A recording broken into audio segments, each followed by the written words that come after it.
Pessoal, eu estou aqui, vocês conseguem ouvir uma música de fundo, é porque logo aqui, atrás dessa câmera, existe um grupo, não sei de que país, cantando alegremente canções em homenagem a Jesus. Esse é um lugar muito especial.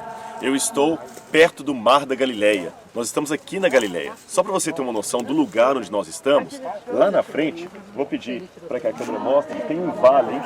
Aquele vale que vocês veem é o caminho de Nazaré.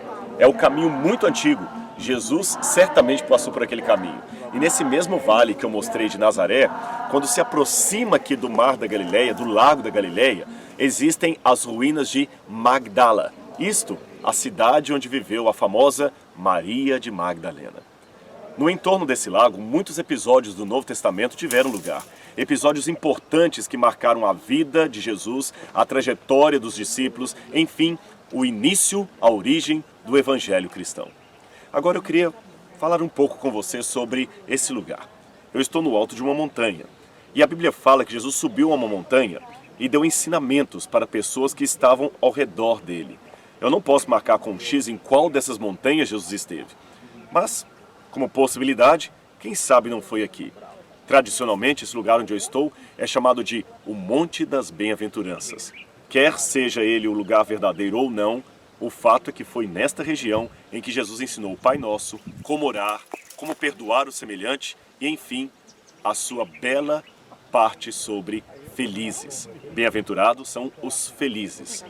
E assim diz o Evangelho de Mateus, que eu fico recordando como deve ter sido naqueles dias. Vendo Jesus as multidões, subiu ao monte, na encosta do Mar da Galileia. E como se assentasse, aproximaram-se seus discípulos, e ele passou a ensiná-los, dizendo: Bem-aventurados os humildes de espírito, porque deles é o reino dos céus. Bem-aventurados os que choram, porque serão consolados. Bem-aventurados os mansos, porque herdarão a terra. Bem-aventurados os que têm fome e sede de justiça, porque serão fartos. Bem-aventurados os misericordiosos, porque eles alcançarão a misericórdia.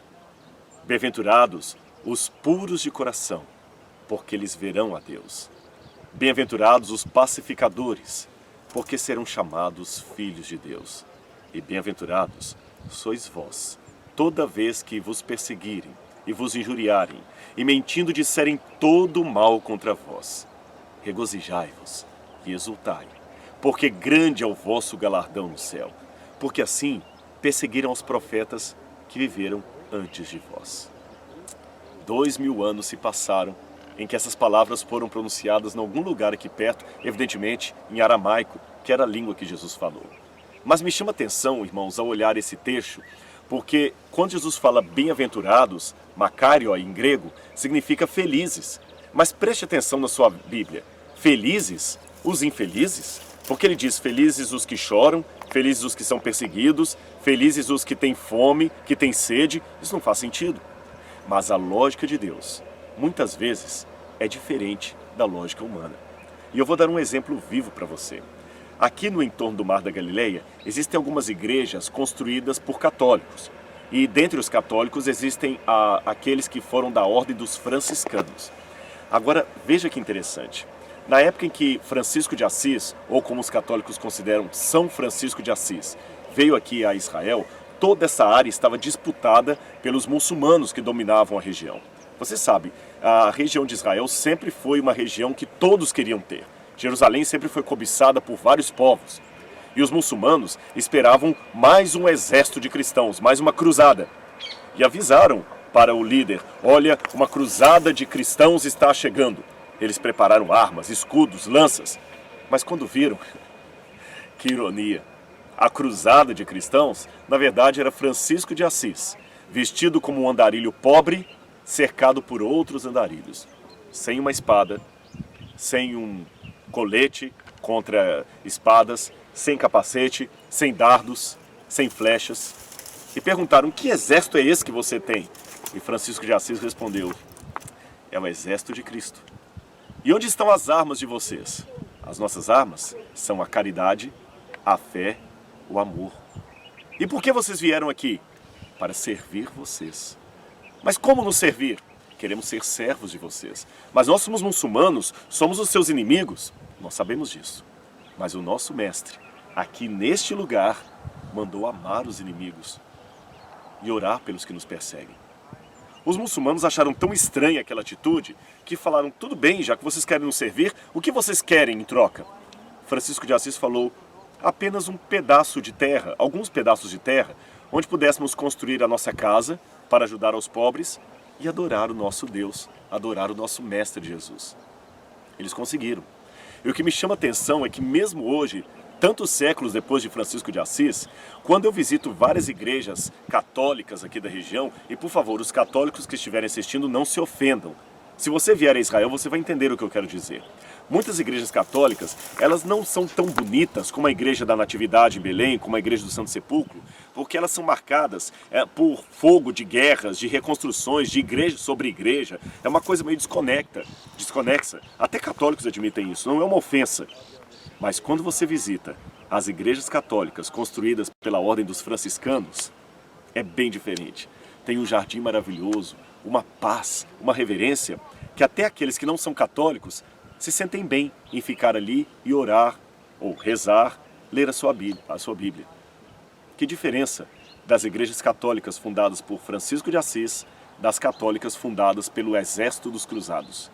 Uma conseguida pela caridade, pela fraternidade, pelo amor.